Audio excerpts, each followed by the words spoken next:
People always ask me why I only travel the hard way. A lot of television travel programs are about relaxing holidays on the beach, but I've only ever made documentaries about really long trips. The last trip I did was a 50,000-mile journey around the Pacific Ocean, and it took 12 months.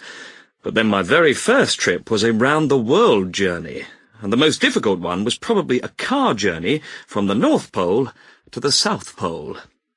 As you can imagine, I've seen a lot of the world. I'm lucky to be in really excellent health, but life is very short, and I've done so much travelling that I want to change. Travelling long distances makes you extremely tired, and although it's still a great pleasure for me, I want to do something more relaxing now. I think my next television series might be made nearer England. There's some really interesting work going on in Wales, where they've just found what remains of a 2,000-year-old town. Or I might do something about farms in France, or even cycling in Holland. There's always something to film, if you look hard enough. But I hope the programmes I've made about the really long trips will encourage other people to get on a plane and have some adventures.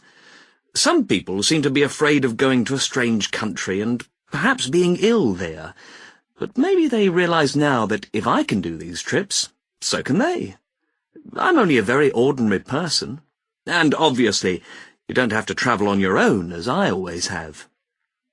I must say that until recently I hadn't ever worried about being so far from home, even when the children were very small. But while I was filming in Borneo last year, my wife had to have an emergency operation, and it really frightened me because I couldn't get back to England.